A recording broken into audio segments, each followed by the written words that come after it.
So without further ado, I wanted to introduce Kamari Gafar Davis, and she's going to share our screen with us. She'll probably have a PowerPoint. At the end of our PowerPoint, and we possibly will break into breakout rooms when we come back to the second part of this session as we move to part two. So this session is about maybe an hour and a half to 2 hours. Try to stay on as long as you can. There's going to be some very good information being given to you. We're also going to provide resources for parents. And if you have questions, you're going to have the ability to ask questions. She's going to give you answers. And if you have, and we will send out the resources to you, to your email when we get them if you want more information. Um, so again, we're going to introduce Kamari to us. And she's going to share our screen with you all. And hopefully you'll get a lot out of this workshop that we're doing, which is which is an event we have every year. Thank you. Kamari? Good morning. Good morning. How are you? If how's everyone doing today? I think kind of mute. They can raise a hand or just shake their heads. Yes, yes, yes. Or they can do a clap on the reactions on the side of your screen on the bottom right. If you could, I cannot share my screen. It still says host disabled. Okay, I'm gonna get it for you to share. Thank you.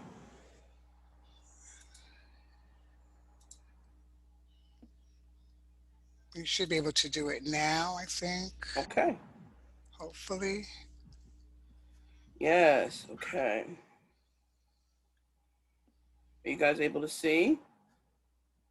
You see it yet? I can see it. Okay. Okay. All right. So thank you so much. It's so wonderful to be with you this morning. I'm Kamari Gafar Davis, and I am the owner of Optimistic Expectations. I do a lot of work with parents as well as in schools to assist parents in having more success with their children. We've had a very, very, very tough year. I'm quite sure I'm not the only one who has felt it, nor the only one who has been affected by it. And as a show of hands, how many of us can agree that 2020 has been a very challenging year? How many of us can agree to that? Can I see some hands? I think this is, a lot of people are saying that this is the most stressful time. I'm hearing a lot of different attitudes around the history around what's happening this year, how it's going to affect history. It'll go down in history as one of the worst years, I'm sure. But this has definitely been a challenging year.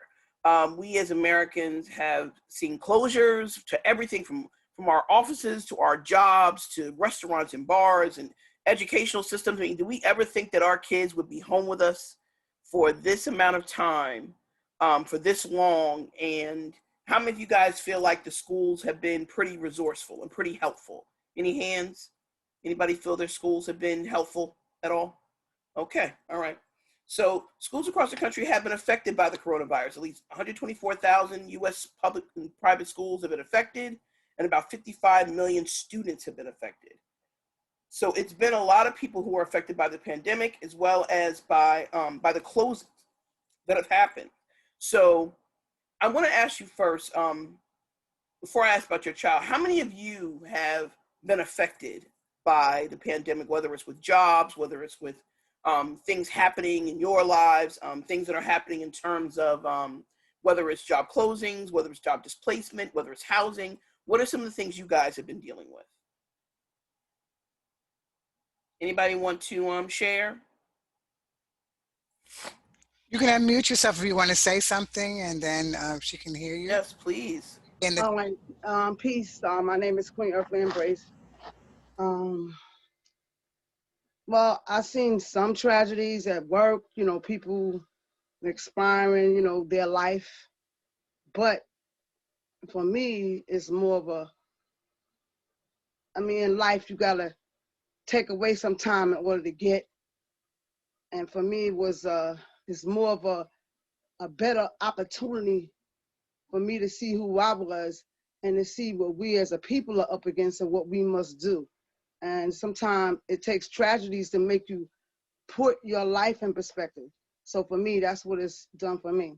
I have a son that's in college, a younger son that's in college, and I've homeschooled my children when they were younger. So for me, it didn't affect me. My children are all adults, but he was the last ones in college. So when it was time to go back, I decided that he will not go back. And because I was saying, they saying it's going to come back. Studying at home, it was a challenge for him right now because he is in the honor society. He's a bio major, and it was a little harder for him not being in the classroom with the professor right there, but he had to adjust. He failed some tests, and he was very disturbed by that because he was like, I don't fail tests, and it wasn't just he failed it, but he failed with a low mark. We couldn't find out that the teacher was under some stress, and the teacher submitted the wrong test, and most of the students failed, so he realized it wasn't him. So he's back on his game. He's doing what he's supposed to do, but in it gave me an insight of what I'm supposed to be doing and what we need to be doing more. It's giving us more opportunity as opposed to just having a job. I mean, I've always did business on the side, but it gave me more business opportunity because I can no longer necessarily have to totally depend on the system. I never did that anyway. So it made me say, listen, there's no guarantee in this. What can you do on your own to pull up yourself and say, listen, I can achieve more, achieve better. Online schooling, to me, is an opportunity for the parents to be home to look at what their children are doing. A lot of parents don't look at what their children are doing. So, Okay. Thank you so much. Appreciate that, sis. Anybody else have anything they've experienced, anything that they have been going through, any changes that they've had in their lives? Like I can, for myself, I've been working from home since March.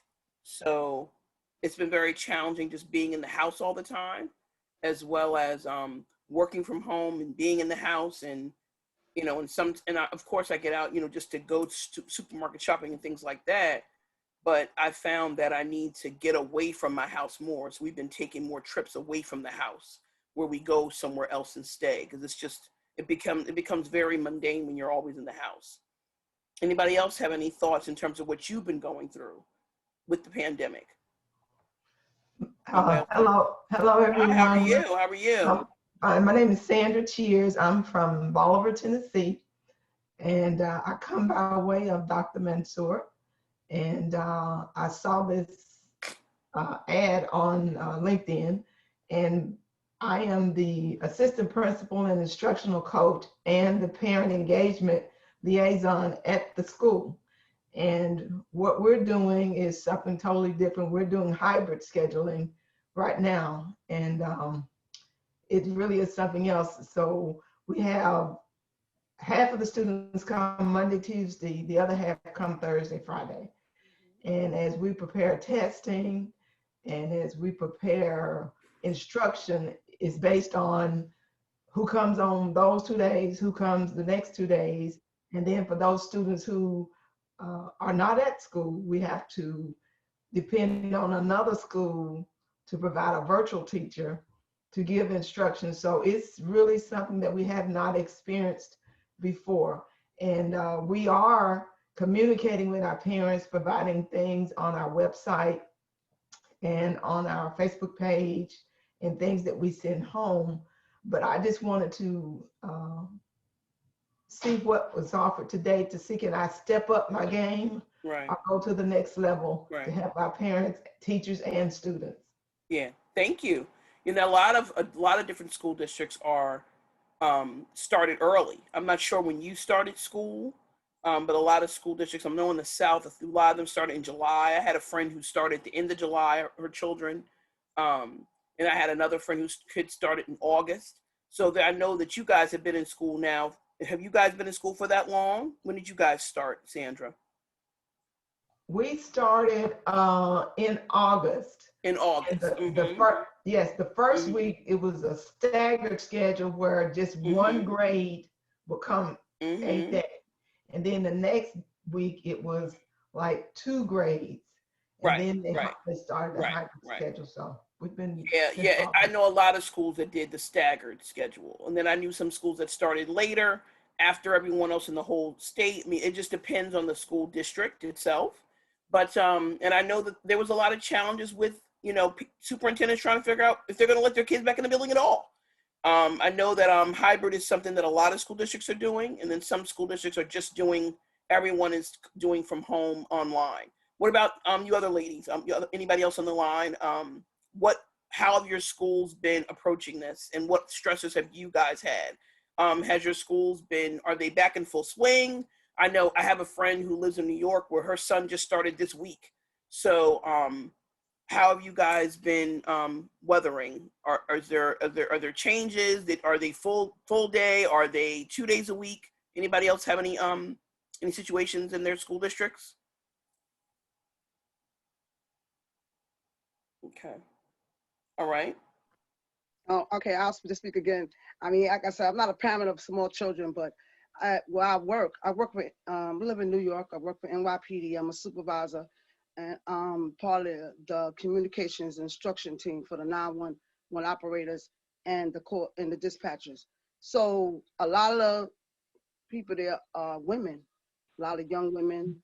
I mean, it's a location that has more than 1,000 employees. And a lot of the women, with children, and I feel for them, they're having serious problems with getting childcare for their children. It's one thing if you have childcare for your child to get somebody to take them to school for you and they're in school all day and then picking them up if you have to stay for overtime or if you're there, because we have staggering hours. It's a 24-hour operation. And, a lot of them have to call out. They're getting penalized because, when you go sick, you call out sick, you have to bring a doctor's note, especially during the pandemic.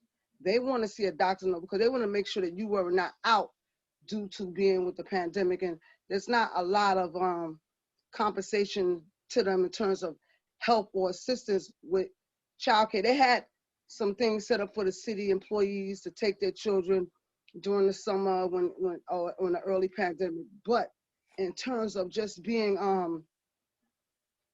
supportive to them in terms of on a daily basis, now that the children are supposed to be back in school full time, it's not much set up for them, and they all have to find all kind of means on their own for their child care. So right. It's very, very hard for people in general. I'm hearing conversations all the time. It's a child care issue. And right now people don't want to leave their child with any old body because they're scared of coronavirus. That's even if it's somebody they know who they had, or somebody in that household who was taking care of their child already. Somebody had it. Now they can't take them there. That person no longer available because somebody in that household is sick. So, and now remember, we work in an environment where it's very stressful because we get all the calls about coronavirus, and procedures will change based on us. The first case that they had that they knew about in New York, it came through 9/11 where the person called and said, I was in contact with the person that was in Westchester County who had it. And police officers who happened to be in that building didn't even know that that's what they was going for. They were going for something else. And just so happened the guy reached out and said, listen, I call y'all. Oh, y'all coming for me? They said no, because they don't really go to 80 cases if it's something simple. But when the officers that got there for another incident realized they might have got exposed by this guy, it called most of the precinct. Most of the precinct for that location, they all went out sick. They left off the job. They left. Right. And it Because caused people were scared. Right. Because the people were whole police scared. department. Yeah. Of course. We have people infected right now at my job. Came back to work 2 weeks ago. Right. 9 people. So, and their children have to now go to stay with other people. So it's a whole stressful. I mean, people with their children is really. I've even heard. Thank you. Thank you so much, sis. I've even heard where parents are also feeling like they don't want to keep their children home that are really small. So they have like older kids watching younger kids, like how Sandra was saying, how they have the hybrid schedule and they have their 2 days off and 2 days on. And there's been a lot of schools where they've had to make sure that the older kids are home the same days as the younger kids because parents have to go to work.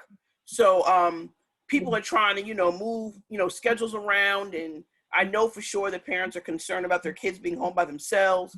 I know parents are concerned about little ones being home by themselves because not all parents have kids that are middle schoolers, high schoolers, and college students.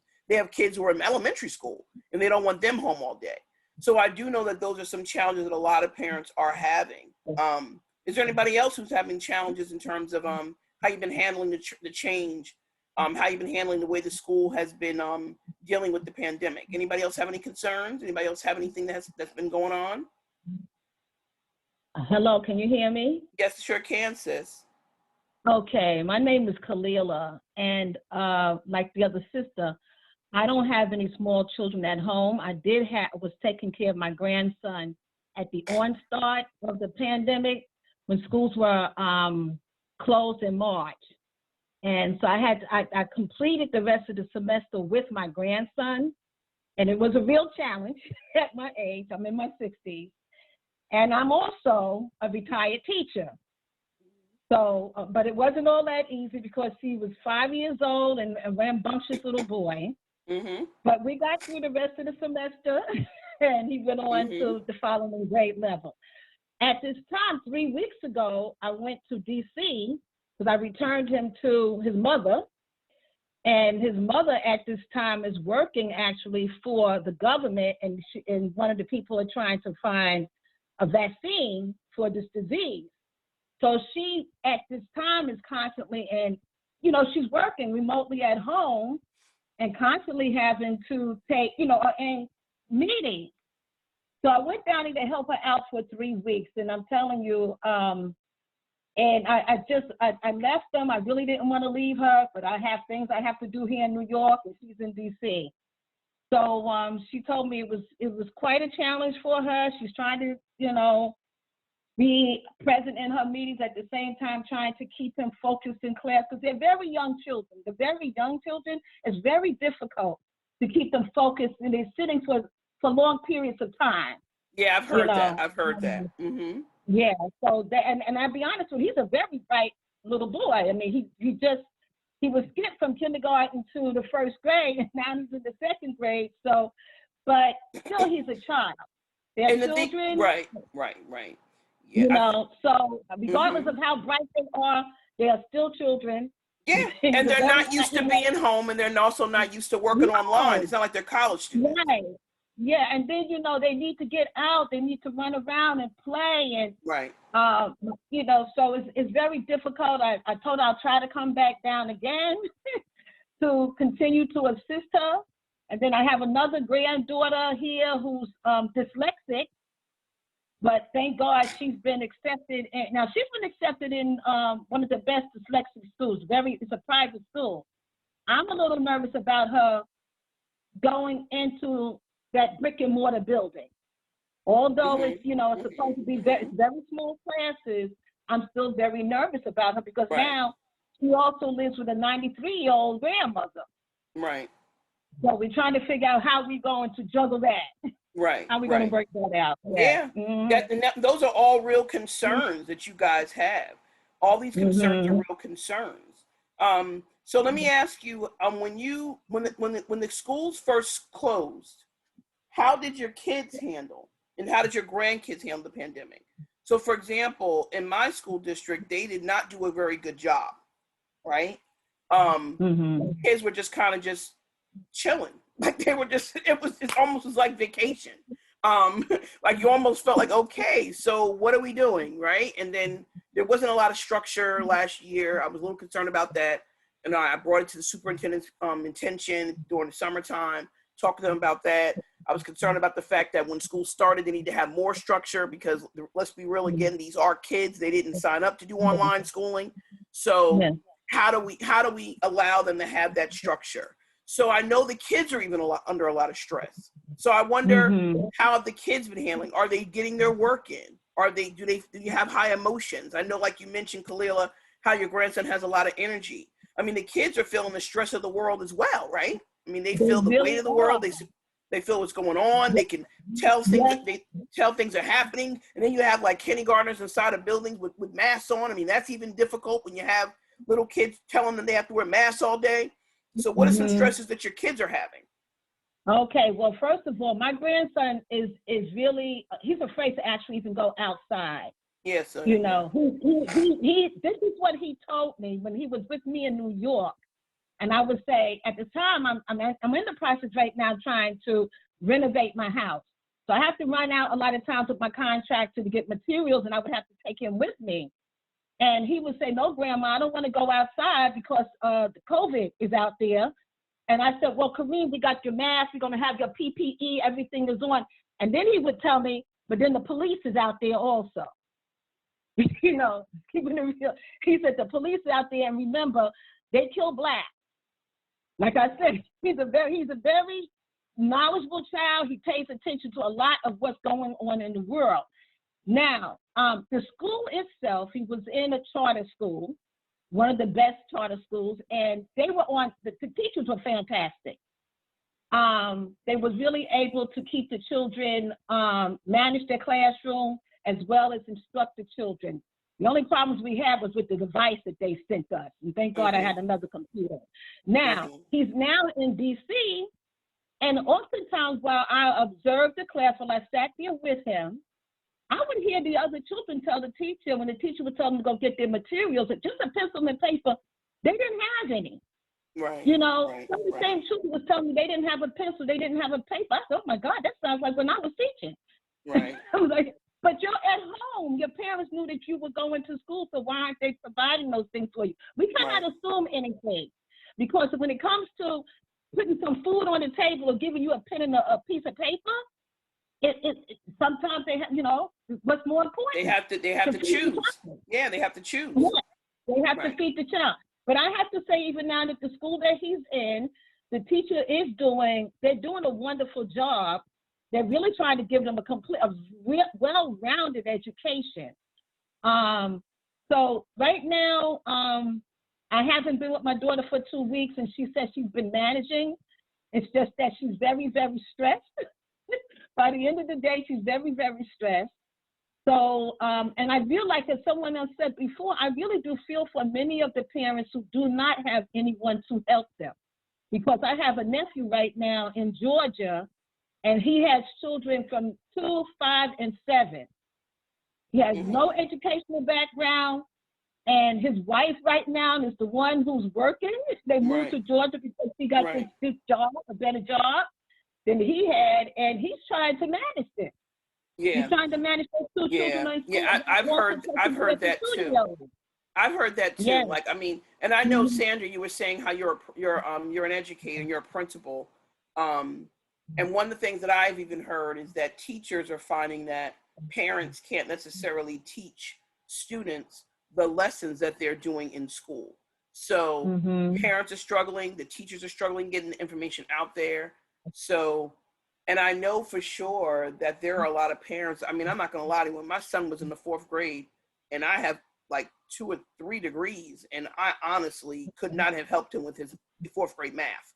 So, because everything's changing now, and they're doing different lessons now. And then when I would do the math with him, he'd tell me it doesn't look like what the teacher said. So I know for sure that parents are struggling, even trying to make sure that they're helping their kids. So are those of you who have kids who are doing hybrid, as well as those who have kids who are doing homeschooling, how many of you guys are able to help your kids?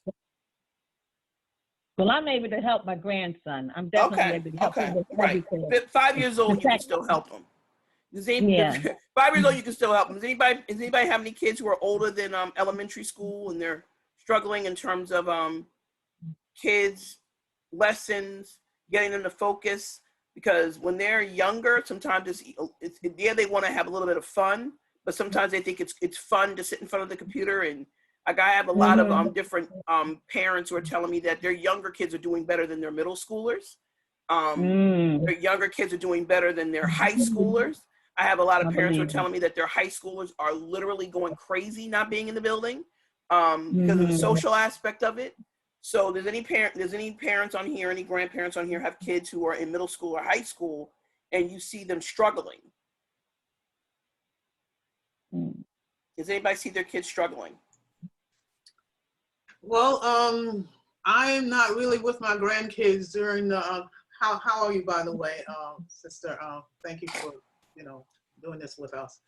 But when you were talking about the math, and working with your child. My grandson was here a couple years back, and my son was very, very frustrated working with him because we knew the math and knew how to do it, but it was, it's difficult for us when as parents, being taught a different way, to deal with the way they're doing things now.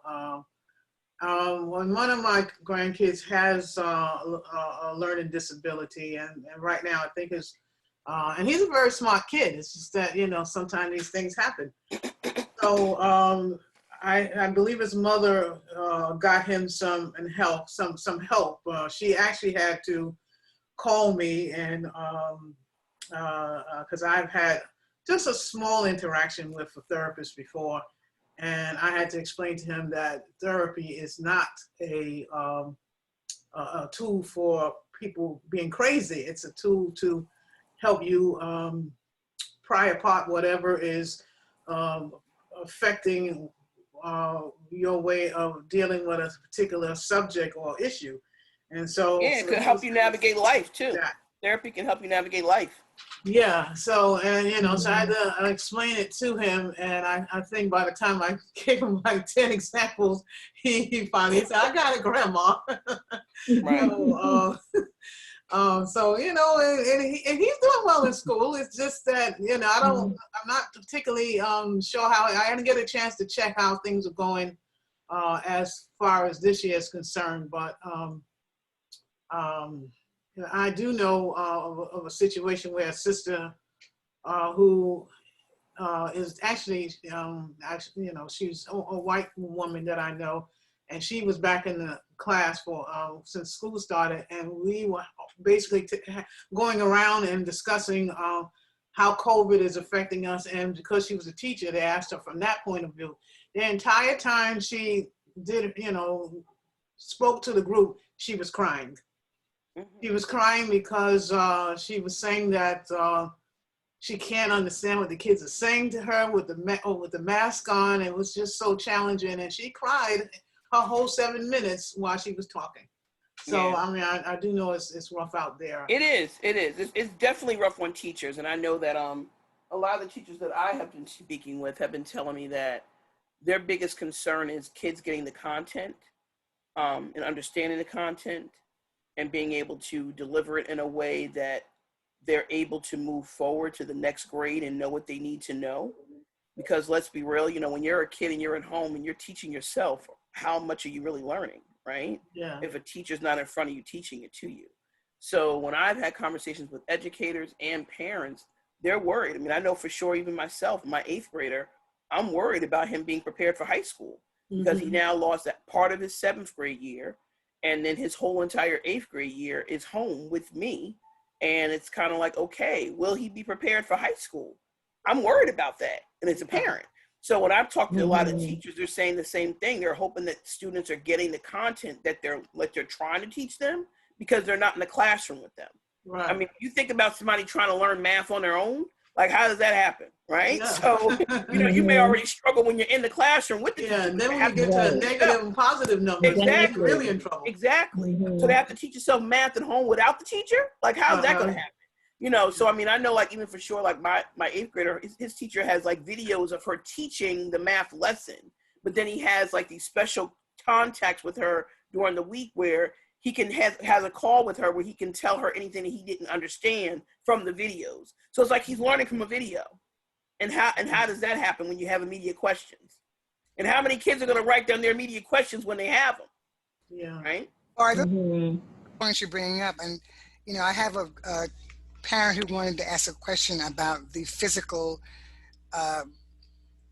structure of their place that their children are learning in. Okay.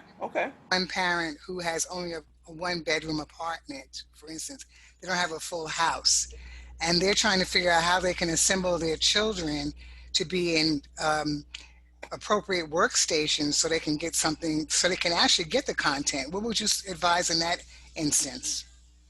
So their child is in the building or their child is not in the building? During the virtual, they're home, at home. And at home, like I said, this parent only has a 1-bedroom apartment.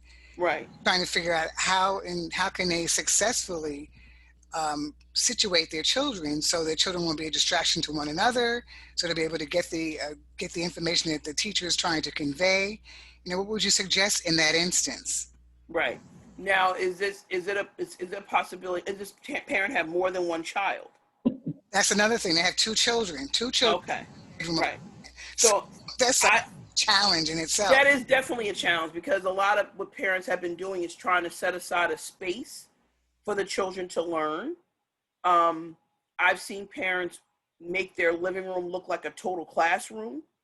Um, I've been talking with parents that have made, depending on how large the place that they live is, where they've made a section of the living room look like a classroom. They've made a section of the bedroom look like a classroom, but they've tried to make it so that they can accommodate the child and allow the child to have a space just for learning.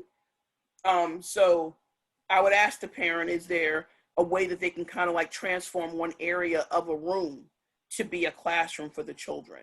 Because we're going to get to some of those tips in terms of success tips. But one of the things that I have found that a lot of parents have been ensuring that their kid has is a designated space to work.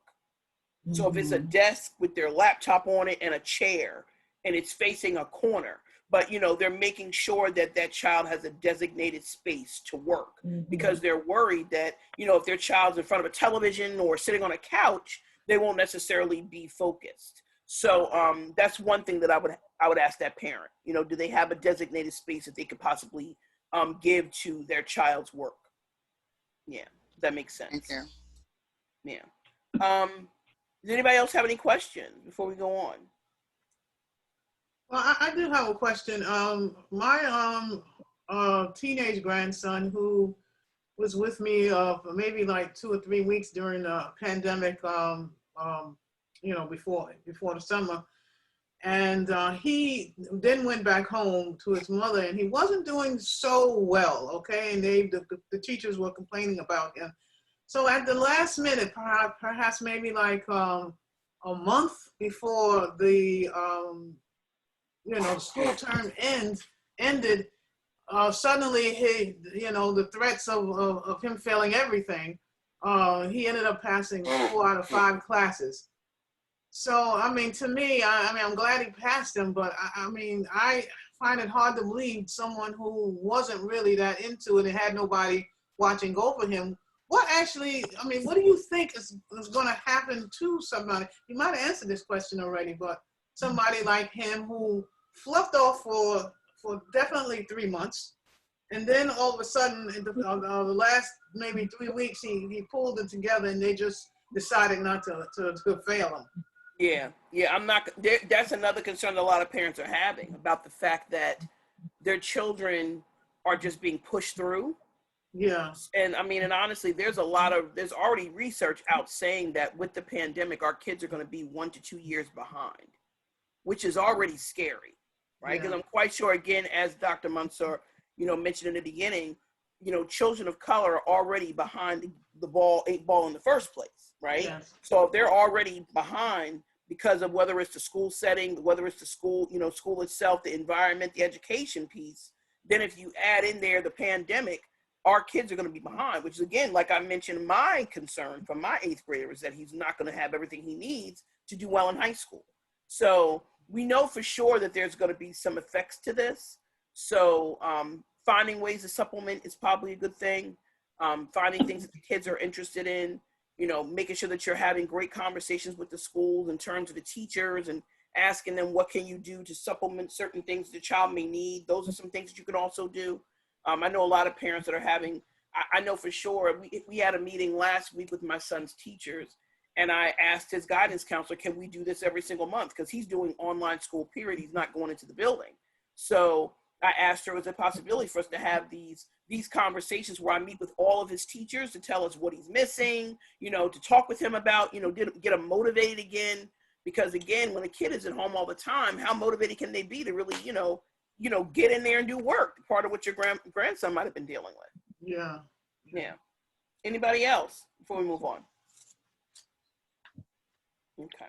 So a lot of us have shared experience and high emotions with what's going on. And you even mentioned, Kalila, the stress of the world, and how your grandson mentioned even going out with the pandemic and then going out because of police, right? What are some things your kids are dealing with and hearing? And I mean, you know, when it comes down to it, we know our kids are dealing with the same type of things we're dealing with. They're hearing the same things that we're hearing. I know that now more and more of us are on social media, TikTok and Instagram, and, you know, all these different ways of communicating.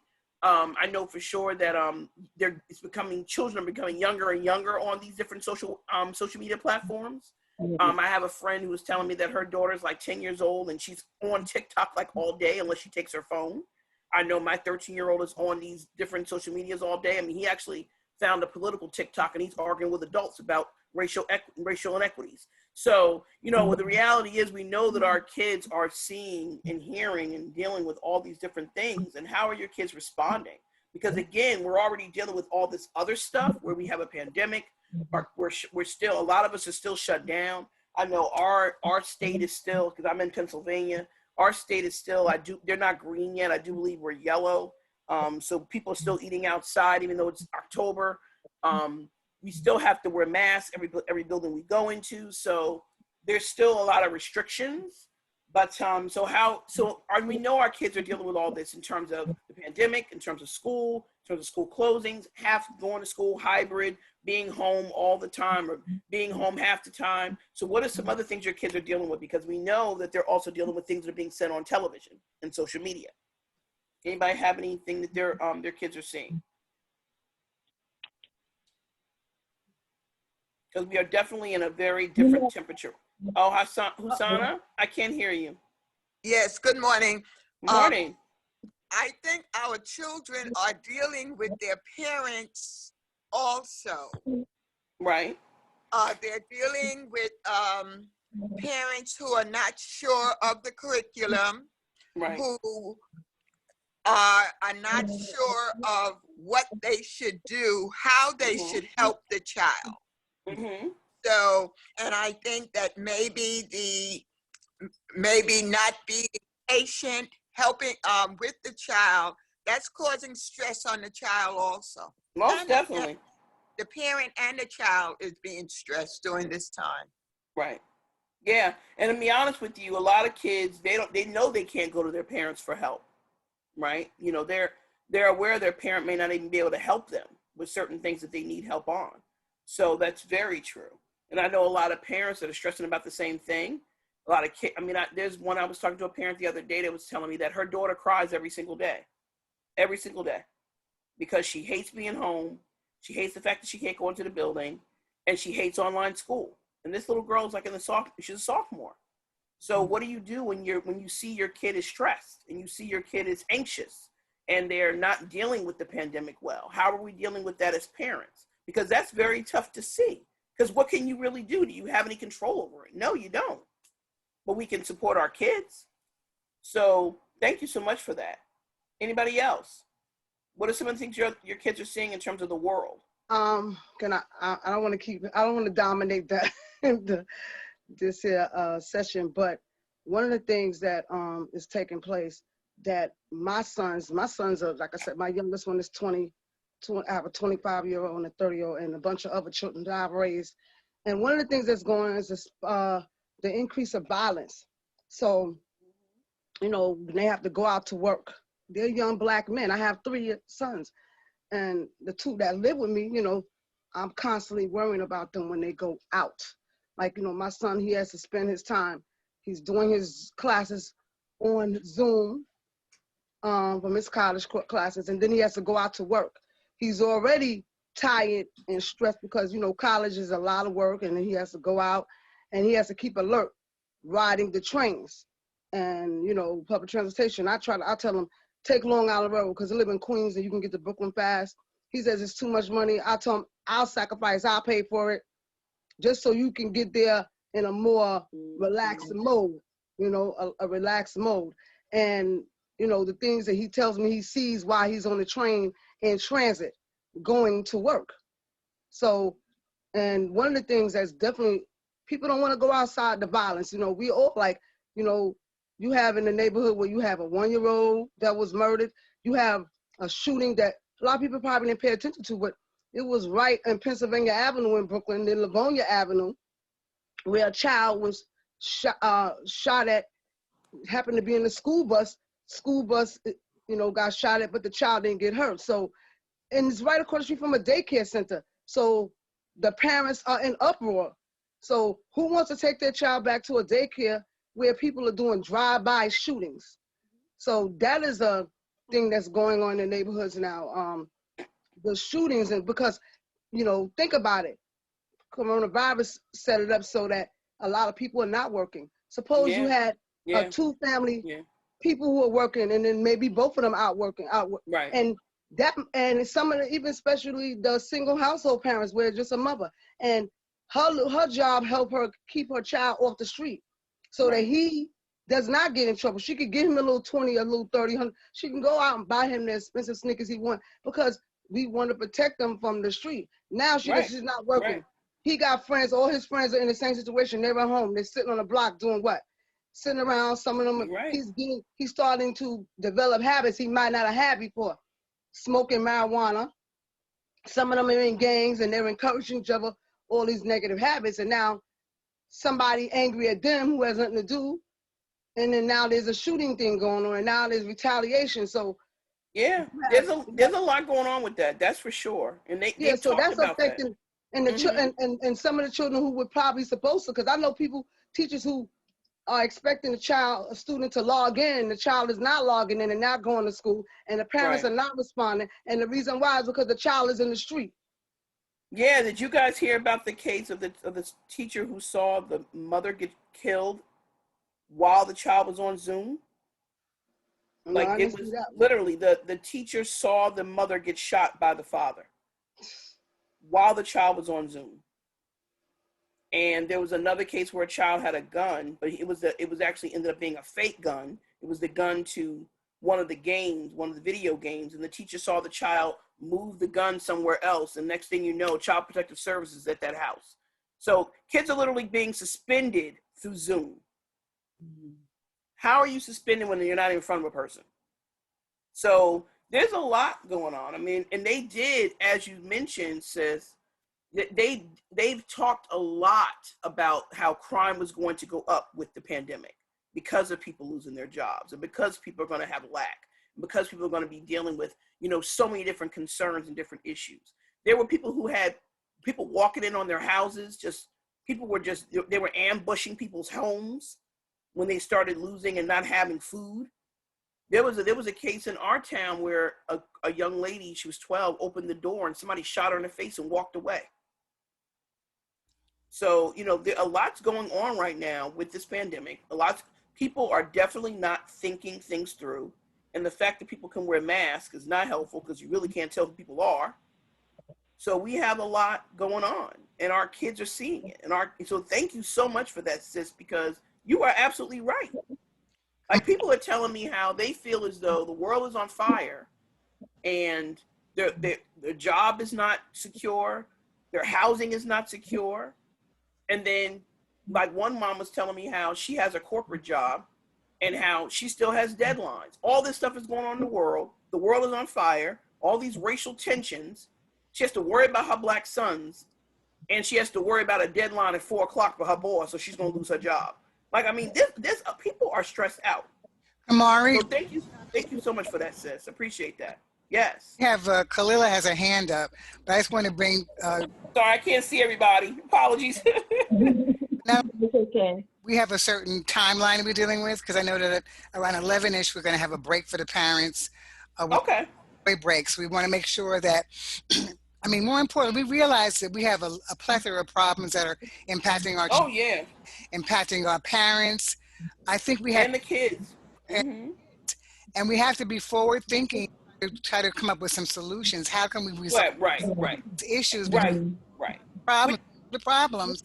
But some of these issues take us to be thoughtful and try to think of some solutions in terms of parents going to find solutions, how the teachers are going to find solutions. people like Dr. Cheers, who's a parent coordinator in her district.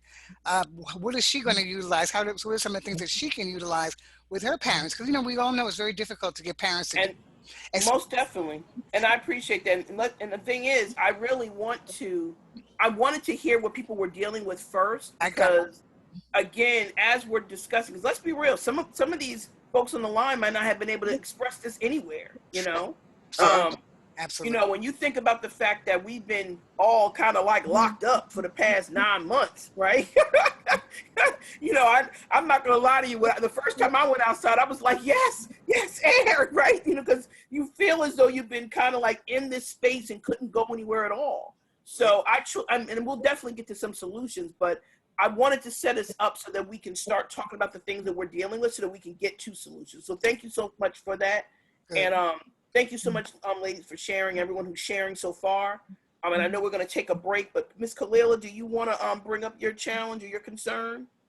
Well, there was two things that I wanted to address. One, I wanted to go back to the sister who you said that had 2 children in a 1-bedroom apartment. And of course, I know that's not a whole lot of room. So I would suggest that if she has the money, she definitely needs to get earphones for the children, because, they're both in separate class. I'm gathering that they're in separate classes unless they're the same age and the same grade level. So she's going to need some earphones so that these children can stay focused on whatever's going on in their classroom. And then she might even, if possible, she can put maybe one would be in the kitchen, one in the living room. I know a lot of the teachers was basically saying to children, they don't want the children in the bed. There's a bed there. Children tend to lay down, and I've heard even some adults say, hey, I'm at work. I'm going to work from my bed. But professionally, they really didn't like that. So if that is just a possibility, if that's all they have is the bedroom to work in, then that's what they have to do. The other issue that I wanted to address was also, Dr. Mansour actually had already segued into it, basically saying that we need to start finding some solutions. Because one of the things that I had heard again, when I'm with my grandson, I'm listening, okay? And there was a little girl who was having difficulty with the device that they had given her. The teacher was telling her to turn it up, but she kept saying, she didn't know how to do something with the device. The instructor told her to go get an adult. She said, go get an adult and have the adult, somebody, help you. So she said, well, her mother wasn't around. She said, well, go get an older person than you. This 7-year-old child said, I am the oldest person. The other person in the home with me is my 1-year-old sister. So what do we have here? Children who are at home by themselves. Parents are doing what they have to do, okay? They're at home, and at that point, now the teacher job is, we know what her job is to do. She now has to report that these 2 young children in a home by themselves to ACS. Do we want to go there? No, we don't want to go there during the pandemic. But at the same time, we want the children to be safe. This is something that, we have to try to address these. And like the sister, Dr. Mansour said, we got to try, find some sort of solution, maybe reaching out to people we know to help them in any way that we can. Mm-hmm. So, I'm going to let it go there. Mm-hmm. Thank you so much. And you're absolutely right, because the reality is, a lot of kids are definitely taking care of their younger siblings. That is for sure. Yes. So thank you so much for that. Okay. I know you said, thank you so much. I know that you said you wanted to take a break, Dr. Mansour. I can't hear you. We're going to take a quick break. We have we have someone here who's going to present. Mm-hmm. Her name is Sister, and she's going to do some a wellness piece for the parents. She's an early literacy coach. She works with children. She's been a mistress of ceremony, so she's going to really talk with us for about 10 minutes, just for us to take a little quick break. I don't really want anybody to disappear. If you have to disappear to get us a coffee or a sandwich or something like that, please do, because we have a lot in store for you. We're going to have breakout sessions. And like Kamari said, we're going to come up with some solutions. You're going to be able to ask more questions. So please, even if you want to invite more people on the call, it's fine. But we'll be here for a while.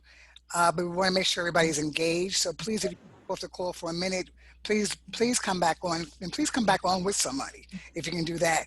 But we're going to stop. Is Sister on the call there? Okay. Sister Zaraya is here. So the break that we're going to have right now is a joy break. So I'm just wondering, does anybody got 10 minutes for joy? Because I know there's a lot. Yes, indeed. A lot is going on. Yes. It looks like it's burning down and it's contagious. It's true. But we can still take a moment. Can I get a amen? Can I get an amen? Can I get something? We can still take a moment to have a little joy. So I would like to know if you will join me, and anybody who is actually, I want to invite folks to please turn your cameras on so we can connect, because we're gonna do an activity right now. It's gonna be fun. It's going to be uplifting, and it's gonna be a good way for us to connect with each other, and we'll be able to take something back from it. So yeah, please unmute your cameras and join in. Let's do this together. Let's take this moment, this little 10 minutes, to have some joy and to get some healing, joyful work. My name is Sister Zaraya. I am the founder, owner of Watoto Entertainment. We provide cultural, spiritual, fun, uplifting children's entertainment. I am also a mistress of ceremonies, MC, joy sustainer. I study joy. I practice joy. So I'm inviting you to come on with me today. So let's see who's gonna play. Yes.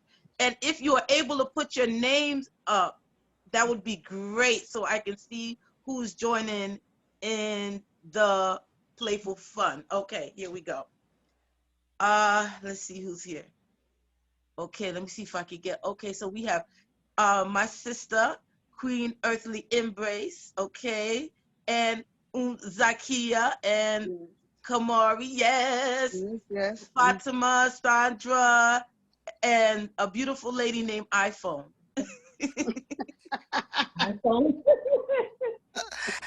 I think that's Renee.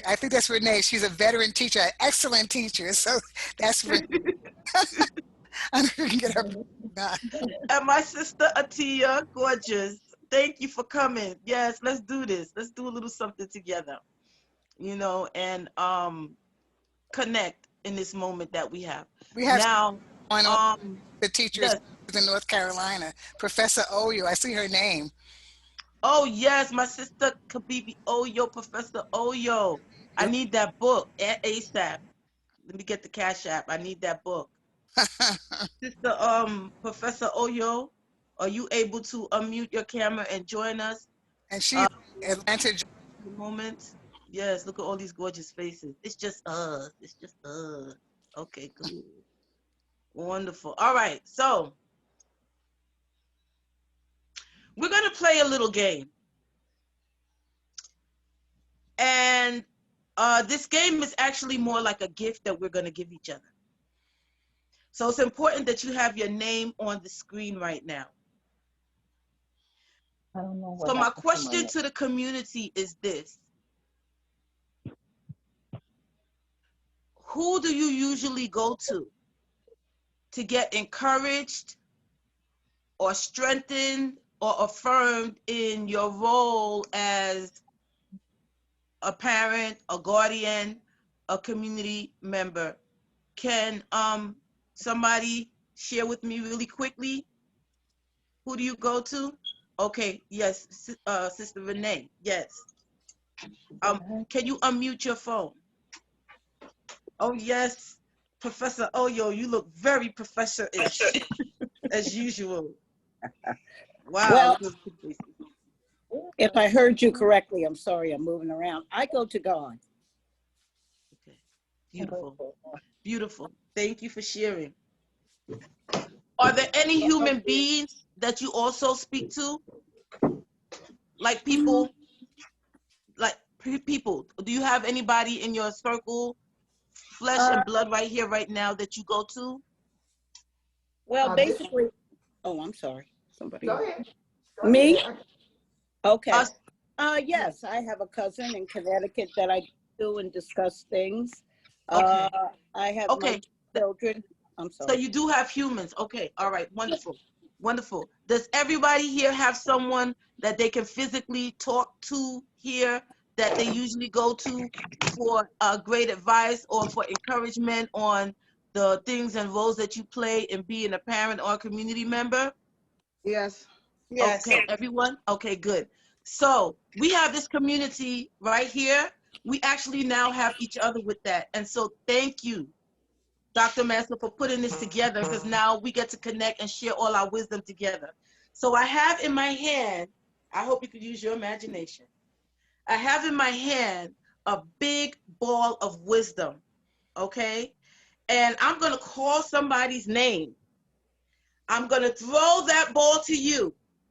You're gonna catch that ball of wisdom and you're gonna add some wisdom to it. You're gonna give good advice, some great advice that you wanna share with another parent, another teacher, another person who is a guardianship, who's a custodian over our children. You're gonna pass some advice on to them. And we're just gonna pass this ball around until everybody gets the ball passed to them at least twice. Okay? So to get the ball started, I will start the ball. Okay? So when I throw the ball at you, you gotta catch it. Oh, hold on a second. My sister driving, so you're gonna have to get fancy. Catch it in your mouth. I don't know, catch it with your head. Don't catch it with your arms, okay? Because she driving. Okay. So all right, here we go. And you gotta, whoever you're throwing it to, you gotta say, hey, and then say their name, okay? So here we go. Be prepared. Hey, Nzinga, catch. Hey, I got it. Okay, so this is the advice I'm giving you. I knew he was gonna call me. That's how my intuition is. Look how. Yes. Always create a space for the children to express joy. Always create a space for our children to express joy. Now pass that. Say hey and call the person's name. And let me see who's on the call. So I have to see participants real quick. Okay, I see someone. Okay. Hey, Atia. Always have a time for your children to praise the Most High, whatever religion you are.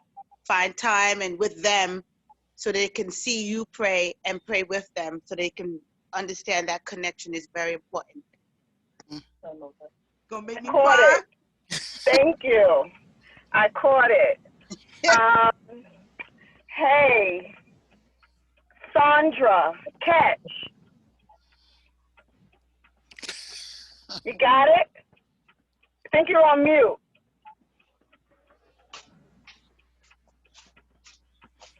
Okay, I got it. You got good.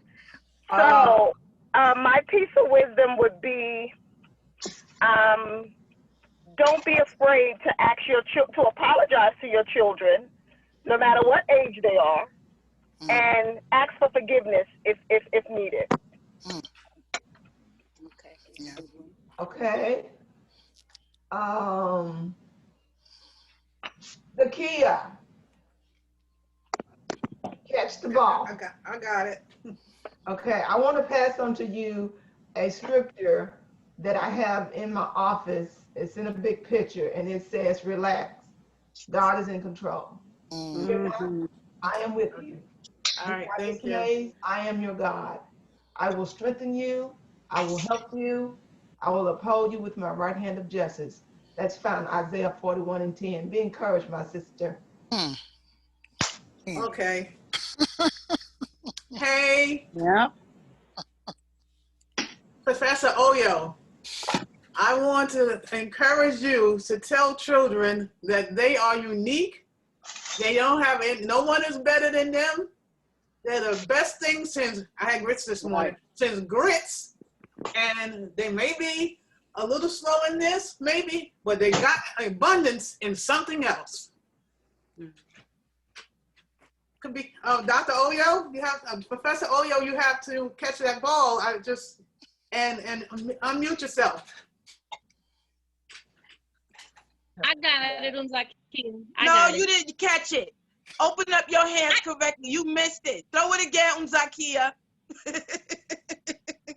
Professor Oyo, I want you to express to children that they are unique.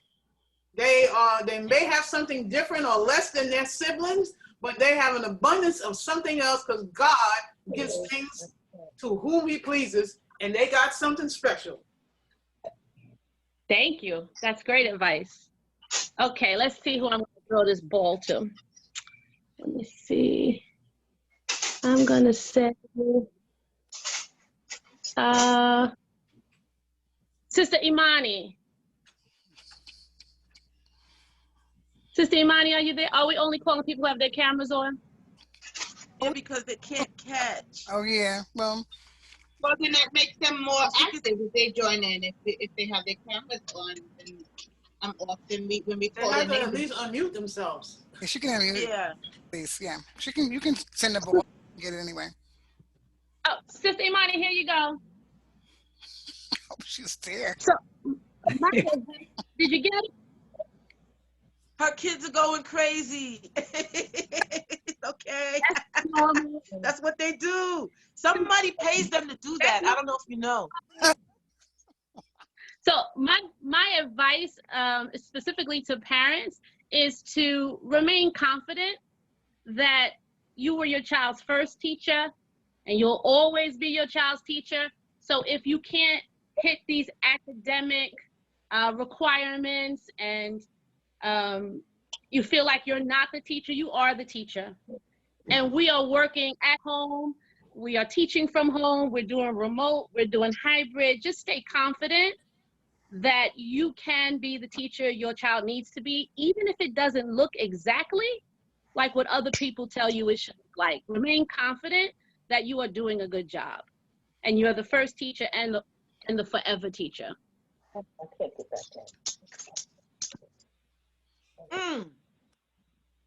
I love it. We going around again? Is Imani, Sister Imani, are you throwing that ball to someone? Yes, everyone gets the ball twice because we know you got that much good stuff. Because that was just amazing. I love that. That confidence. That confidence. Okay, let me stop talking. The ball has to go around. Okay, so Imani, Sister Imani, did you throw the ball to someone? Let me see. Okay.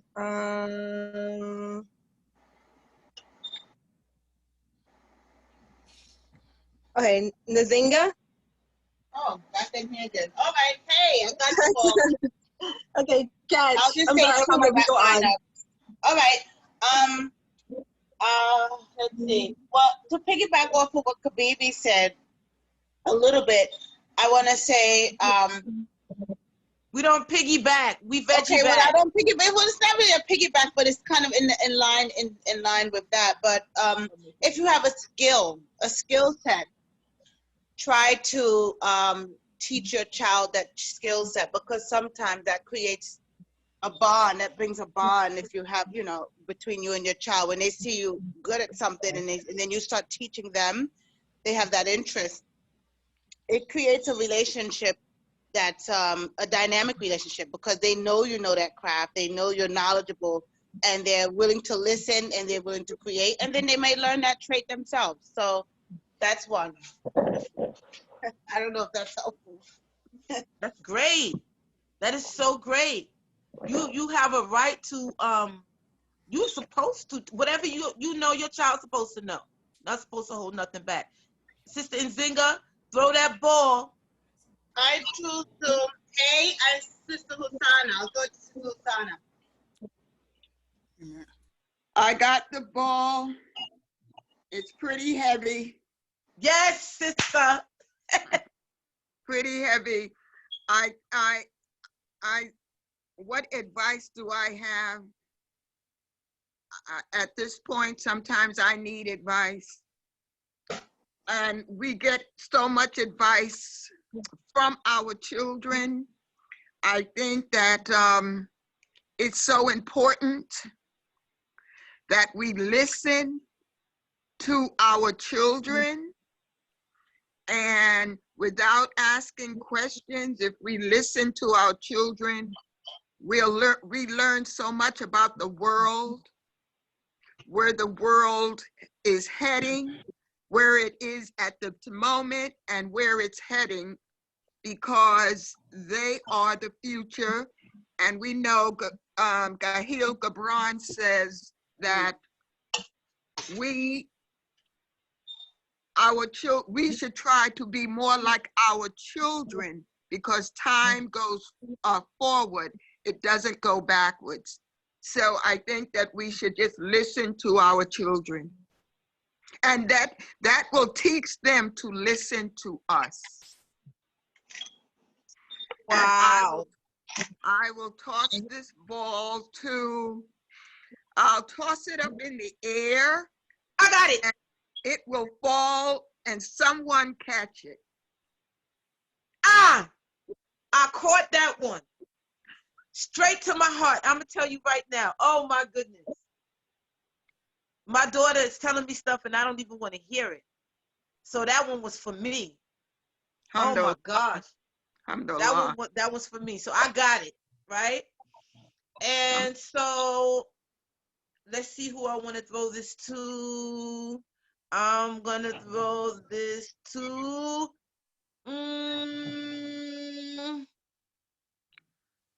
Gumari.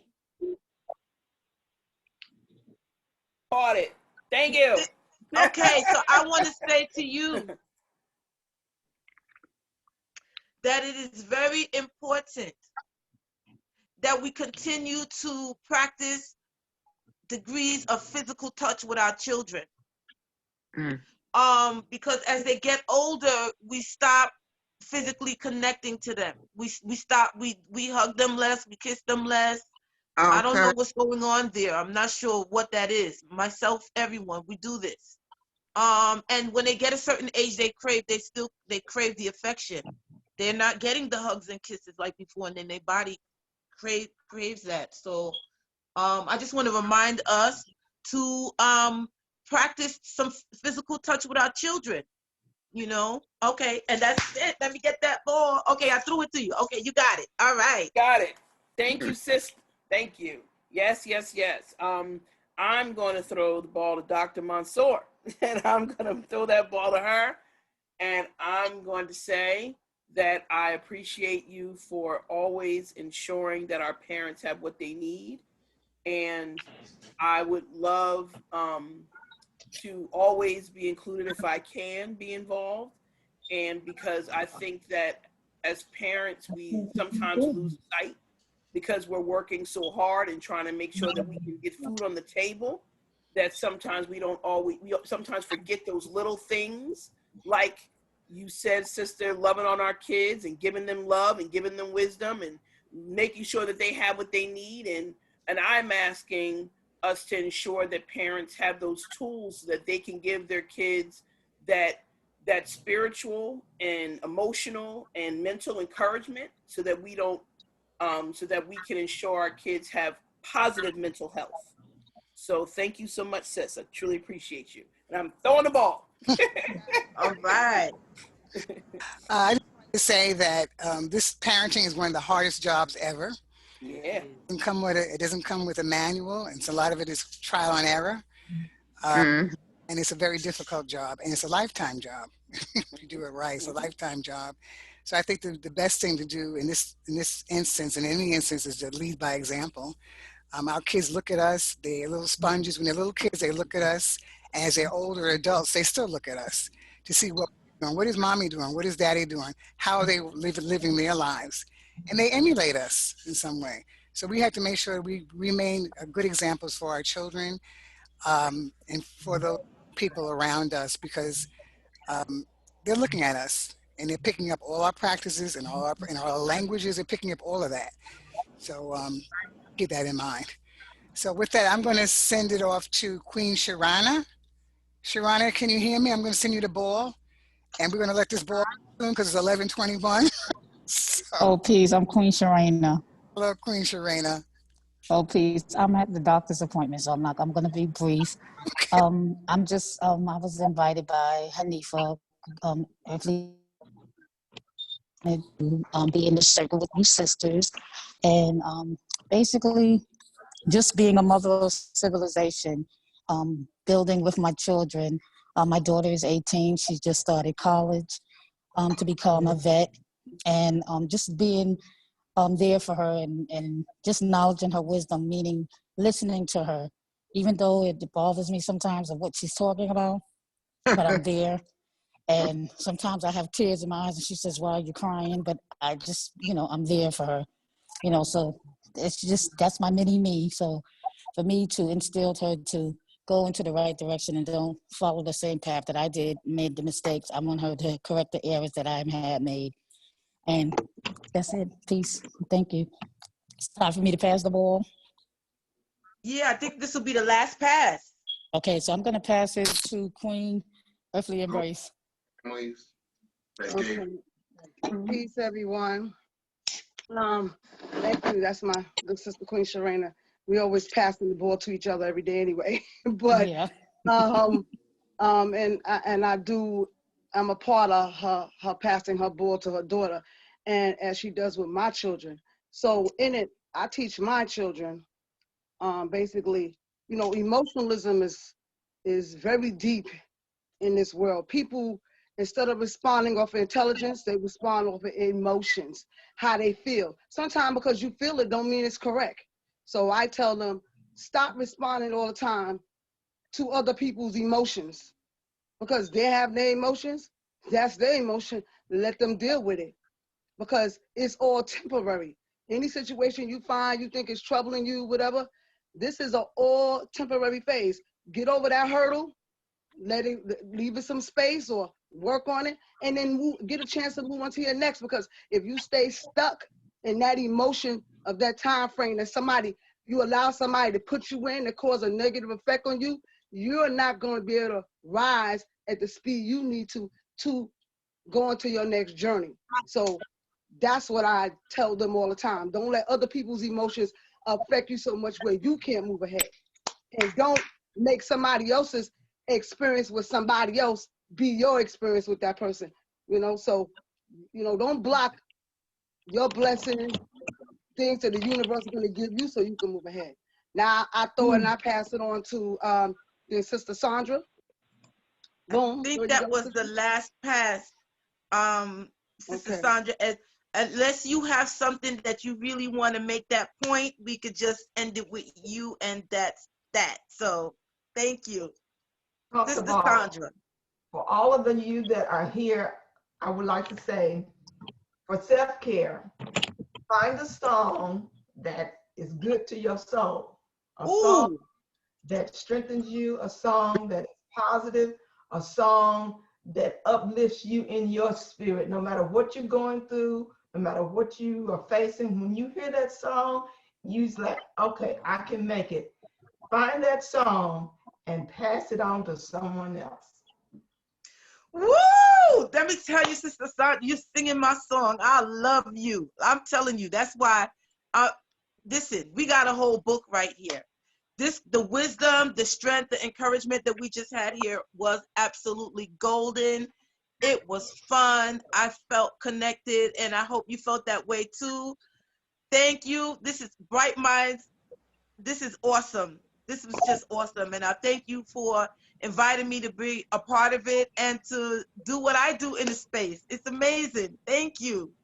Thank you. Thank you, sister. You're amazing. Your energy is, it's contagious. I shouldn't use that word right now. That's the wrong word.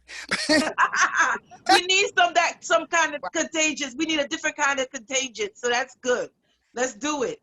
We need this I kind know of that's contagion. right. You're I think right. we need to Some focus on this positive kind of contagious. contagion more. Yes, you're right. Yes. Strengthen our immune system. So we're going to go. Yes. We're going to take a quick break, but I think right now we're running a little bit behind. So we're going to go back to Kamari with her her PowerPoint and helping us with some more of our we need as parents, caretakers, and Yeah, in the refrigerator. Muffin? In the back. Truly appreciate you guys. This is wonderful. Thank you so much, sister. Thank you so much. Thank you for having me. Thank you so much, sister. Very much we appreciate it.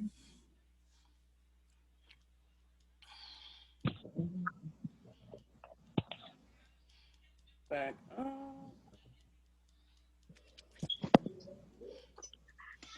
I think everybody called. I don't think anybody left, but we were talking about how and how our children are handling this. And yep. Okay. All right. So tips to thrive during these times. We're going to go through these just to make sure we get through them. We get through all of them because I have a few tips.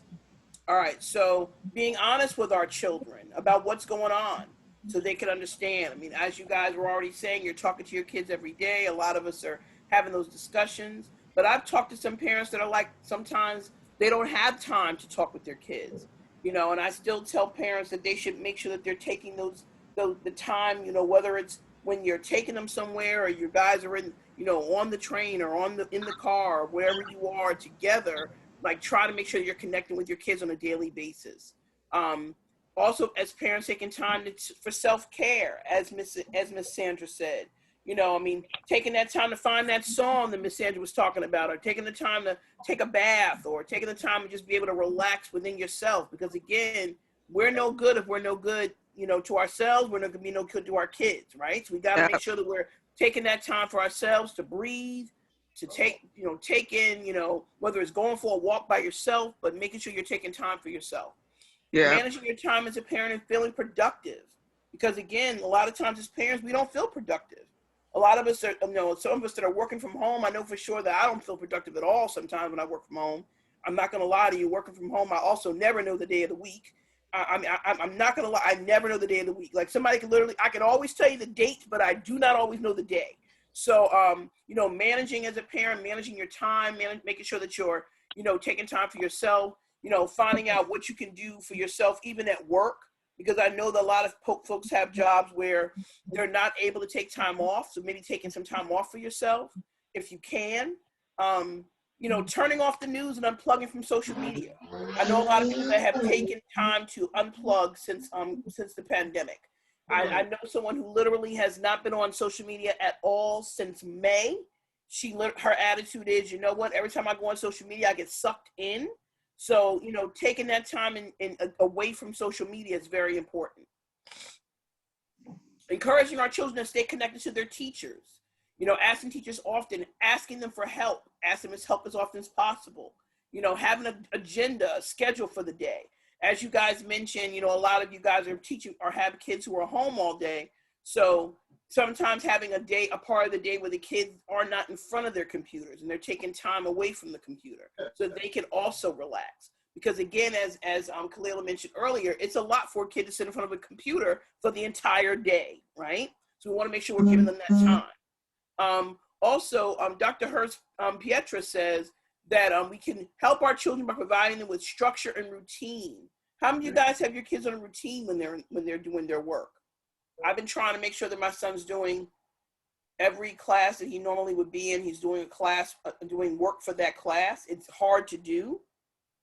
We have not mastered that yet, but it's about us trying to make sure that we have a routine.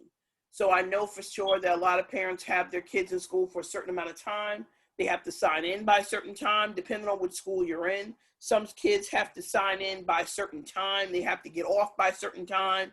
They have to be on with a teacher at a certain time. So it just all depends. But, you know, making sure that there's a schedule. And then finding ways to have fun. Finding ways to have fun. How many of you guys are going out of the house and having fun with your kids?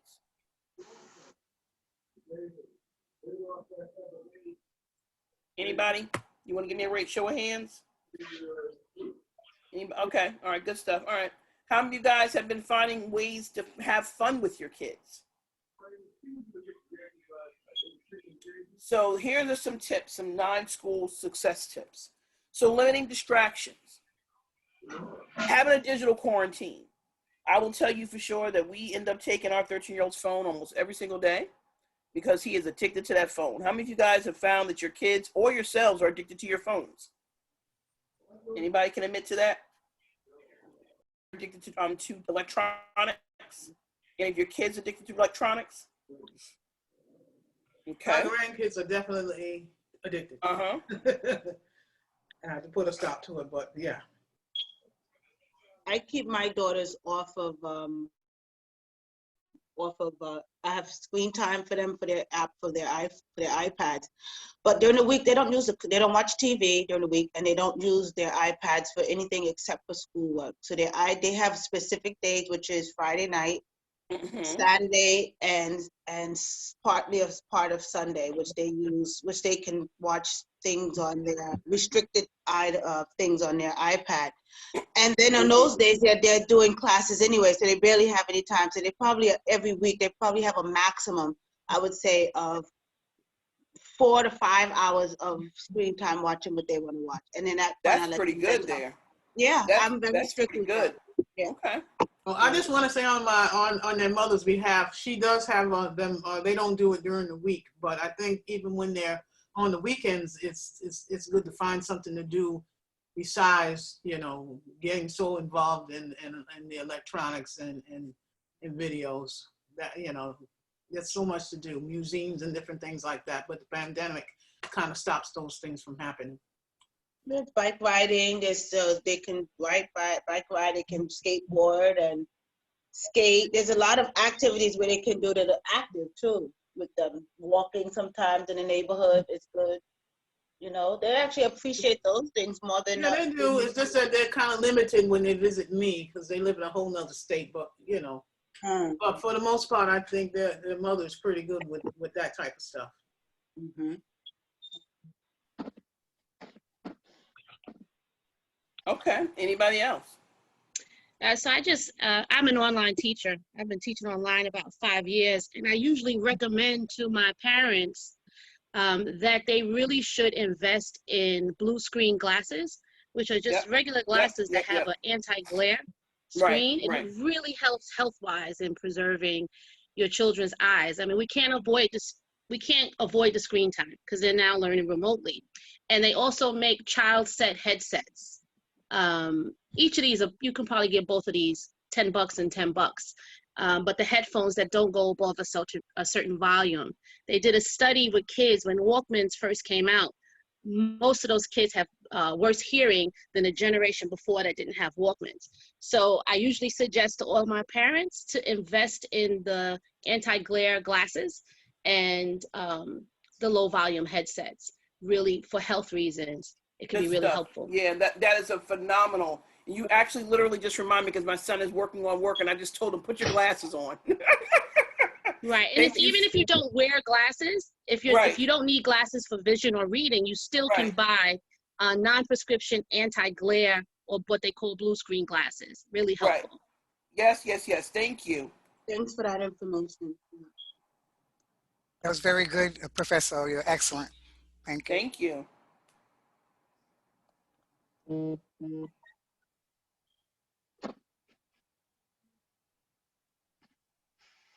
Anybody else?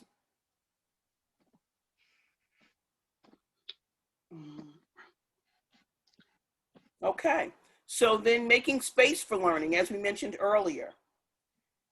So when we're making space for kids, we want to make sure that their space is clean, tidy, make sure they have a space, it's a similar space that they work on every day, so it's comfortable, a dedicated space for them, strictly devoted to learning. How many of you guys have been able to create a space for your kids?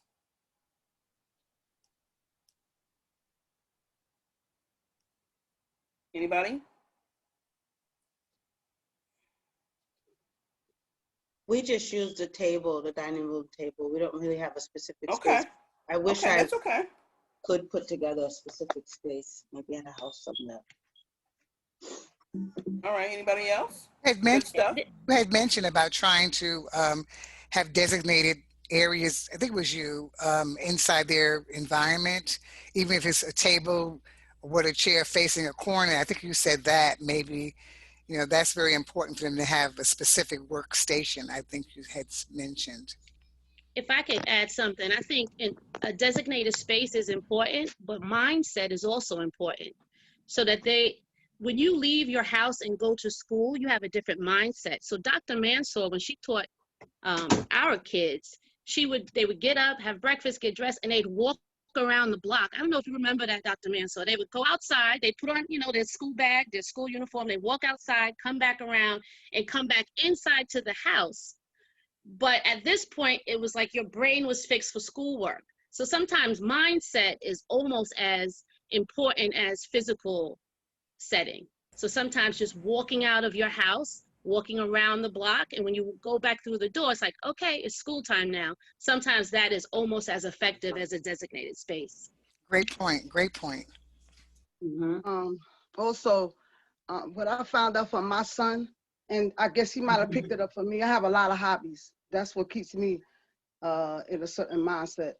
By him doing his college classes, he has a lot of hobbies. He does music, he does this, but he's picked up another new hobby, which helps him encourage. He's actually upstairs right now. His laptop broke. I mean, it's not reliable, he says, so he uses mine, but he's also ordered parts to build himself a computer. He ordered all the parts, and he's building his own computer. His room is upstairs. He's building his own computer. He's up there by himself. Nobody's distracting him. And I was amazed at him because he said, then he started asking me, do I know parts of the computer? And I said, I used to build computers. He's like, when? And I said, before you were born, obviously. But anyway, he's doing that and it's helping him. So sometimes when you find hobbies and concentrate on that, that's just as well as sometimes just, like you said, Professor Oya said, is having your mind space, having something that you like to do to keep you occupied before you get to your schoolwork or relax you after you do your schoolwork. That's interesting. I was having a conversation with someone maybe about a week ago or so. And the woman was talking about how she does so many different things. And I sometimes I sit back and I think about it. It's good to have hobbies. It's good to keep yourself busy. But I wonder at what point do you start spreading yourself thin by doing so many different things? Finish with. That is very true. Honestly, and so, yeah. And when she said that, I thought about my situation and I said, what do you show your daughters, or what am I showing them? I mean, it's good to know how to sew, to do photography, to be an activist, and be verbal at the school. But then when you're doing all of that, are you not taking away from either your own emotional and mental health, or the attention that your kids can get when you can probably just go and walk around the block like someone's, or go and just spend time with them, walk and talk with them. So sometimes you wonder how much of yourself you put out there by trying to be so involved, then you end up taking away from you as an individual and also your connection with your children, because you're doing so much, you're trying to be a voice for everything and being in everything. And I'm starting to look at that as an issue. That's a fair point. Yeah. That is a fair point for sure, sis. Thank you so much for that, because the reality is, as parents, we want to still be, involved in things. We want to still have our own hobbies, and we also want to be involved in activities. I know for sure myself, I'm involved in at least 5 different nonprofit organizations. I'm on the board of a few, and I mean, I'm always being asked to be on a board for someone. And my oldest son, whenever someone asks me to do something new, I'll ask my oldest son and I'll tell him that somebody asked me. He's like, you don't have any more time in your schedule to be on any more boards. So you let them know that you cannot do that at this time, right? Because the reality is we can spread ourselves thin. I find myself on, I literally have 3 or 4 phone calls this weekend because of boards that I'm on. So we do have to make sure that we're watching that. But I also make sure that with time, I give my youngest son, who's still home, because he's the only one that's home now, and we go for walks during the day, and we take a walk around the block or take a walk around, we used to do 5-mile walks, right? So you know, we do have to make sure that we're not spreading ourselves thin and we're still paying attention to our kids. Thank you for that. So I want to go to the next. So also maintaining breaks such as snack time and recess, because like we talked about already, we know that our kids are in front of a screen, looking at a screen all day. Yes, we want to make sure they have that blue that preventative screen on their glasses, or even like you mentioned, sis, glasses if you don't wear glasses, so that glare is not going into our eyes. But we also want to maintain breaks and snack times. So we know for sure that sitting for a long period of time is going to harm them and could harm them, even as we're doing our own work and, working from home. I know for sure that I have to get up every now and then when I'm working from home. I'm literally sitting all day on a screen all day long talking to folks. So I do want to maintain that time where I'm walking away. Like there's sometimes when I'll go for walks in between calls, right? So we want to maintain that snack time and that recess for our kids, just like we want to do it for ourselves if we're working from home. Okay. So allowing them to interact with friends via video chats, right? So we want to make sure that our kids are allowing our kids to talk to their friends. Like, so my son has not been in school since March. So we do make sure that he does talk to his friends. Even when he's gotten himself in trouble and he doesn't have his phone, we still allow him to, talk to his friends sometimes. Because we do know that they have to make sure they have that interaction. It's a lot not to have interaction. When you think about kids, they care about their friends. So we want to make sure they're giving them that interaction. I've even talked to teachers who are like, they've actually done some activities outside so that they can have the kids interact outside. They're still social distancing, but they're allowing their kids to go outside and interact. And video chats is definitely safe. All right. So mix screen time with old school learning mediums. So overusing screen time can be a lot in the brain, like you mentioned, sis, in terms of looking at a screen all day, but also making sure that our kids are looking at books. So I just happen to have a kid who does love books, and actually whenever we go somewhere, he's always asking, can we go to Barnes and Noble so he can go and buy another book? But the actual encouraging printed books is very good for us to do with our kids. Finding out if they have an interest. I know right now a lot of kids are into anime and things like that. Like taking them to the library, if the library is open, taking them to Barnes and Noble if you can. Allow them to pick out a book, because again, we still want to keep them, their brains moving and looking at things other than a screen all day, if that makes sense. So keeping in touch with other parents. This is something that a lot of parents are not doing. We're trying to weather this storm all on our own, and we're not realizing that we need to get some tips sometimes from other parents. And I've even heard teachers say that they encourage their parents to contact each other, because the reality is, again, we can't do this by ourselves. Each parent has a child that's home a couple days a week. I've seen some parents that'll switch off, and one parent will have the kids one day and another parent will have the kids another day, and they actually switch off with kids in the home. And I've had some parents that tell me that they're doing homeschooling and they're switching off in homes with different parents who are actually home, like during the weekend or during the week. So, keeping in touch with other parents is important. Someone speaking? I want to know if I could chime into the reading. You said something about the reading of books and stuff. Right. I also have two kids. One is, she loves reading. The other one loves reading also, but I think sometimes it could be a bit of a challenge for her. So what I do with her is I read with her. I read a page with her, and then I let her read a page, and then I'll read a page. She likes that activity because I think it helps in wanting her to read more. And she actually comes to me and says, "Okay, let's read." She comes with a book. But the older one, you can actually read with the older ones also, or listen to them read. Like they'll read to you, and then you ask them questions about the story. What do you think about it? So I started doing that once in a while with my older daughter, because she saw me reading with the younger one, and I guess she felt a little isolated. So what I did with her, I said, I was reading with her, but I said, what, can you come and read your book to me? And then so every day she would come and she would read, and then I would ask her questions about the story. I would just ask her questions to see, to see where she's thinking about the materials that she was reading. So I think the reading with younger kids, sometimes people tend to stop doing it after they get a certain age, but you can let them read to you if they get a certain age too. And then act inquisitive, ask these questions, which keeps them more interested in the book, I just want to add down to what she was saying. When my daughter, who's in like 38 now, she brought home the autobiography of Malcolm X. That's 460 pages. In order for her to get through that, I had to definitely split the reading down with her, and it just made her feel more comfortable. But because looking at something that huge really kind of, I think, probably stressed her. But I, said, well, I'll read 10 pages and you read, and that does help. Yeah.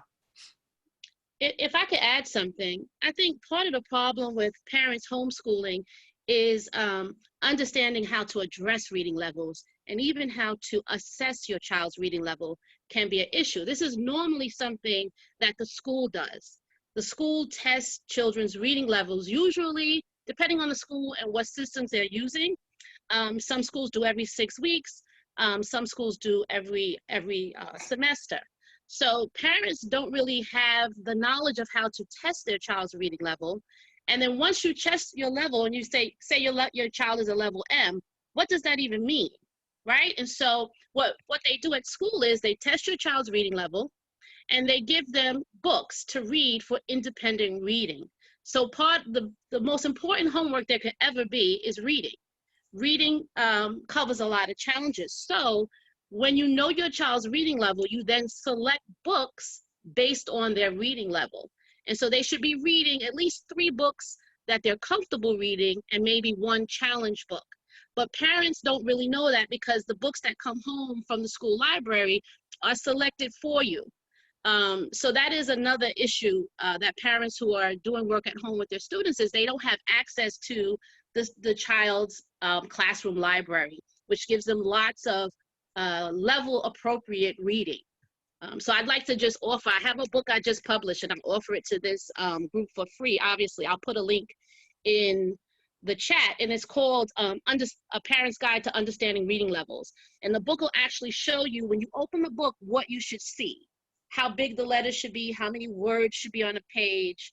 And it also gives you a quick way to assess your child's reading level, because that's something that, parents, it's done for you at school, so you don't really know it's being done sometimes. You may get the report, your child is a level L, your child is a level S, but what that actually means and how you can take advantage of knowing that information at home, I feel like a lot of parents don't know. So I'm going to include the link in the chat so parents can just take a look at it and test their kids' reading level at home this year, because it's something your teacher's not going to be able to do easily online, because it's done individually. Each child gets their reading level tested individually at school. Yeah. There's also a website that you can actually go in, type the book that you have. If you're at a library, if you're at anywhere, or Barnes and Noble, there's actually a website where you can type in the book, the name of the book, and it'll give you the reading level of the book. Well, my daughter's teacher, like 2 years ago, had given me it. It's somewhere in my emails, but there's a website you can go, and if you Google it, you'll find it. But it'll actually tell you every book you have, what reading level that is. Any book, you just type in the title and the author, and it'll tell you, it'll give you that information. There's also education.com, K through 12. You could go on there. Once you know your child's reading level, you can go there and you can select reading articles from that from each level. Another thing to do, they also have different sight words. So if you at least once a week, every time they read, if you are constantly upgrading the sight words, introducing new words to them, and to give them added words to their vocabulary, that helps children also. Also, language at home. The more we, some children are so articulate. You have conversation. They have conversations with you, so you know they're being. Their parents are talking with them about different subjects at home, because they can really articulate on subjects that you give them. And I think another thing, we as parents and aunts and uncles, talking to our children. Sometimes we think they do not understand. Children understand. Their brains are constantly moving, and they understand what they understand. They understand what they understand. So just talking to them, asking them, what do you think about, what do you think about, something happens, what do you think about it? It gives them vocabulary. It gives them vocabulary. Oh, can I just mention one last thing for myself? In terms of, I'm certified in teaching a class that's from the New York State Department of Labor, that's and also through nationwide, because I'm part of the training department at my job, where you teach people who have to, when you're sitting, they have something called ergonomics, sitting, sitting in proper chairs when you're sitting to work, having, they even have ergonomic pencils, hold it the way you hold your hand when you're writing, how you tilt the screen for your eyes, and you're not supposed to sit more than 2 hours in front of a computer screen, and you're supposed to get up and stretch and do something and take a break.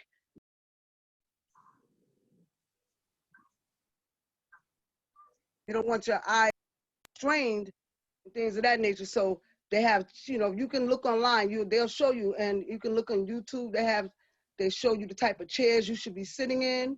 Every year we go through a change of chairs at work because, people have back problems, and even the way you hold your hand. It used to be typing classes back in the days to show you how you hold your hand so you do not hurt. So how to hold your hand on the keyboard and typing, that's also a way to, you're not used to your child being at home doing that with you and sitting in those, and sitting at the dinner table is one thing, but sitting in a comfortable chair or more relaxed environment to get your work done, that's always helpful too. Thank you so much, sis. Thank you. Okay. So thank you so much for all those tips. I want to take that link myself. I'm going to use it because my son is always asking for more books. But thank you so much for those tips. Okay. All right. So another tip here is don't underestimate the power of a schedule.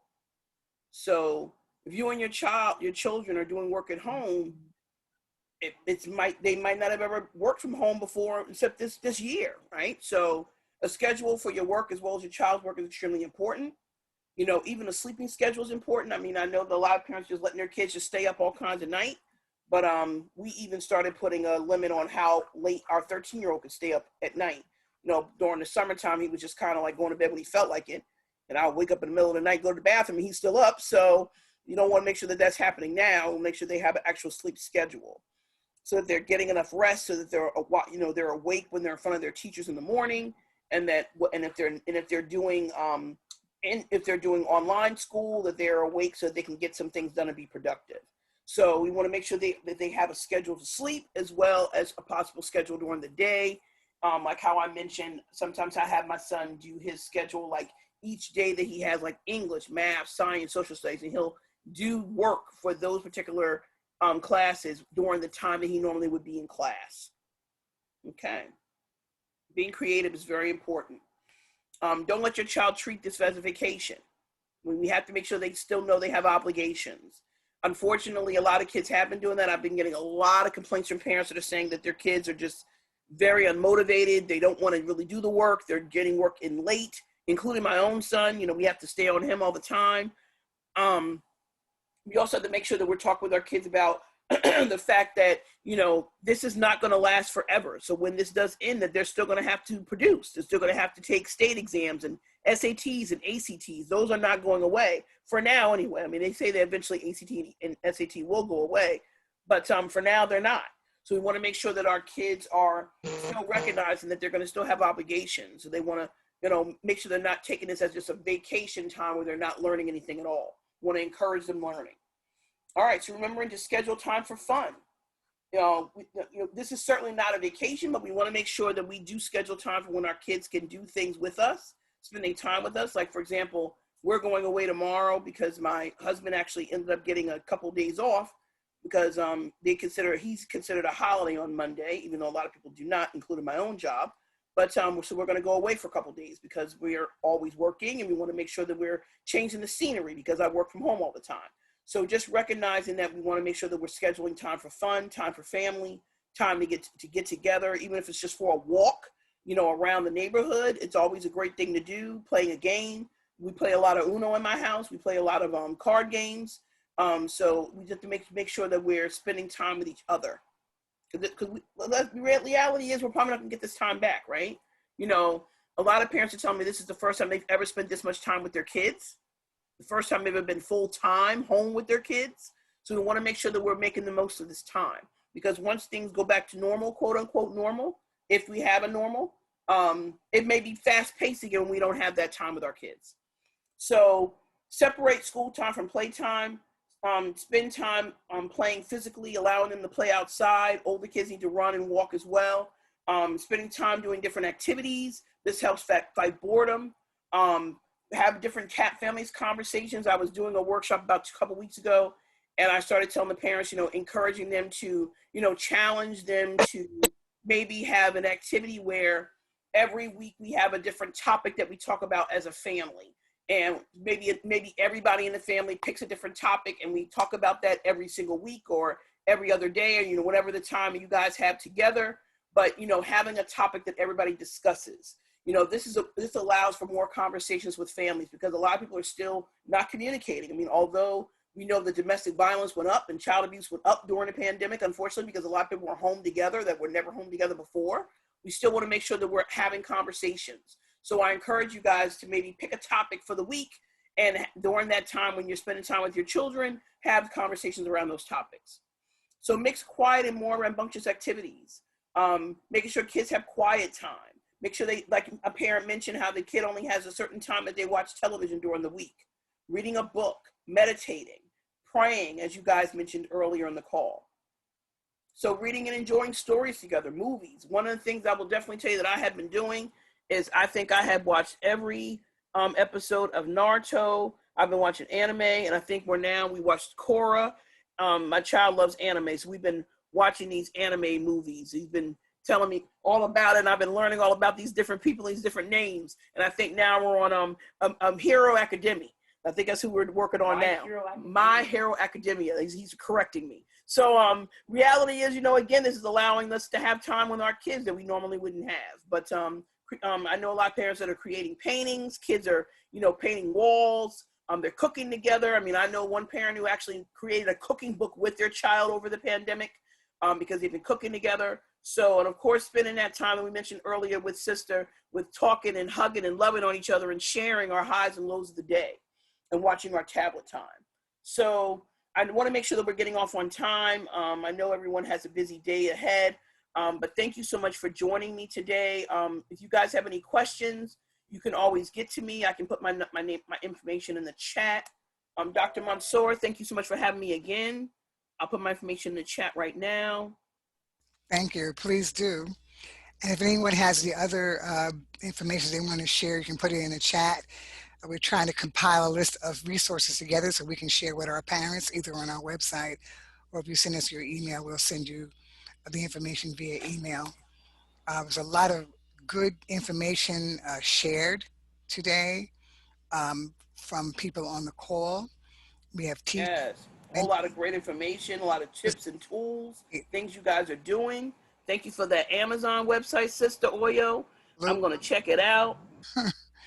We will be having another PACE workshop November the 10th. Excuse me, November the 14th. Workshop is going to be primarily on kids with special needs, how those kids are being helped from a virtual environment as well, because these kids do have special needs and it's a little bit more challenging. They're struggling with special education in my district. I know that much. So we're going to have the right person speaking primarily about that. So please make sure you put that in your calendars. People can be a part of that. We want to thank everybody for being on the call. Friends of Bright Minds has been doing this this is like about our third year doing PACE. We also have a number of the projects that we're working on. And a good thing about this pandemic, I mean, there's a silver lining, is that now at one time PACE was just for the metropolitan area, like in Brooklyn, New York. But now with the pandemic and Zoom conference calls, our workshops are all over. We have people on the call from Georgia, uh, Dr. Cheers. Dr. Cheers, you're located where, in Tennessee? Tennessee. Yeah, you're muted, but I think she's in Tennessee. Yes, I'm in Tennessee. Yeah, so we have people from all over, which is a great thing. Can look at it, a lot of networking going on here. So it's wonderful. So I want to thank everybody again for coming. Please, again, mark your calendars. If you have any questions, you can go to our website for further information. Did you want to say something in closing, Husana? I too want to thank everyone for being supporting us and thinking about us during this time. We have tried to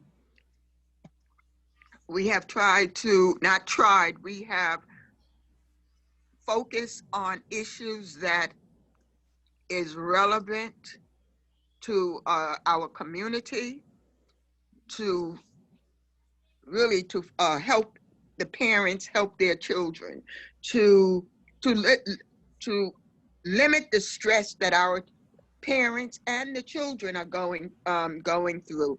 Because if the parents are stressed, the children are stressed. If the children are stressed, the parents are stressed. So we have worked feverishly to try to eliminate some of the stress that our people are feeling during this time. But thank you everyone for being here. And I think another, just focusing on a solution, we have to try to figure out how we going to continue to educate our children, even when if we ever get back to normal. How are we going to educate our children?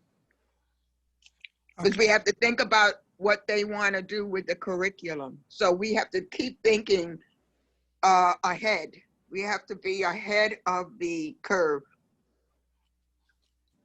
Sure that parents are engaged. I mean, one of the factors in terms of student achievement is we have engaged parents who are engaged, parents who are empowered, who can help their children and help navigate them through their own academic careers. So we have to make sure our parents are empowered, and that is a challenge, definite challenge. And we've been working on that challenge for quite some time. But with the help of many, we can achieve some of the things we're trying to achieve. So thank you again, everybody, for coming. Please stay tuned, and I thank you again for the expertise, Kamari, as usual. And thank you for all those who have given us information in terms of what we can do to help our kids at home. Thank you again, everybody, and have a pleasant and productive day.